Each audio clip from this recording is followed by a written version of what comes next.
I'm Sasha Drennan. I'm from Lincoln and I'm the owner of Linden Books, an independent bookshop in the Cathedral Quarter.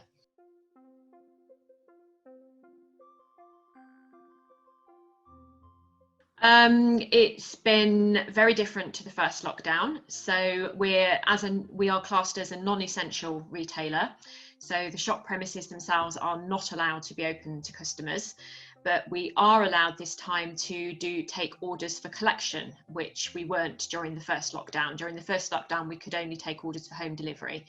But for this one, we can actually take orders from collection, which has actually meant that I am at the shop most days, waiting for customers to come and collect books or to place orders, whereas before I was at home like everybody else.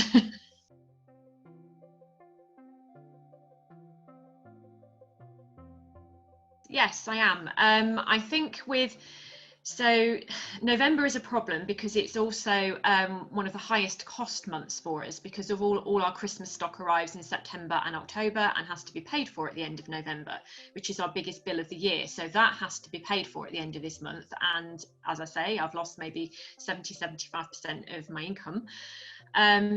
I think we'll probably be okay with what we already had in the bank at the start of the month, and what we're getting in, and what we're getting from this new website that's available to independent bookshops, bookshop.org.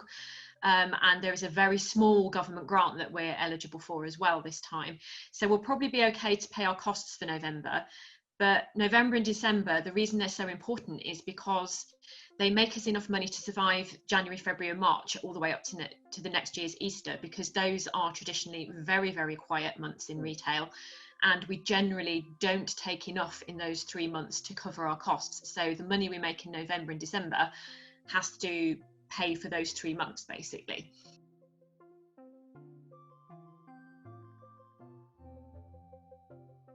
It's a tough one. I think what I object to is the inequality of where we are in this lockdown, which is a lot of the larger shops and the chain shops seem to have, in between the first lockdown, who weren't open in the first lockdown, seem to now be open in the second lockdown. And a lot of them are saying it's, yes, well, because now we're stocking essential things. And those essential things include, and they also are allowed to sell all their non-essential goods as well, many of which are the same goods as small independent shops, not just bookshops, but lots of my neighbours in the Bailgate area. It's the same kind of things as we're selling, but they're allowed to sell them, but I'm not. That doesn't seem quite right. And even the supermarkets I know were open before and are open again. And if we're talking about books, they obviously were able to sell books in the first lockdown because they sell them. But now we've had the example in Wales where the Welsh government actually said, no, you have to, you can be open, but you can't sell the non-essential goods. And that felt fairer than the fact that, Tesco, or just to pick one, or any big supermarket can be open, can sell the same goods as I'm selling.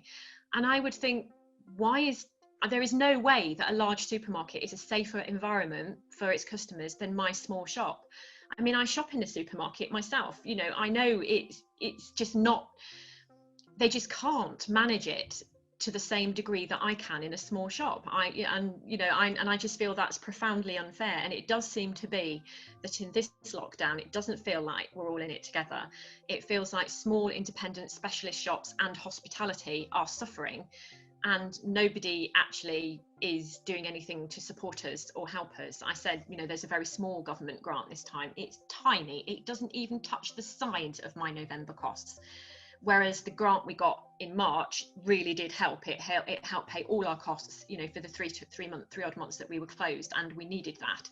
Whereas this time I've been told to close, and it feels like I've got no support at all, but other people can carry on trading as normal.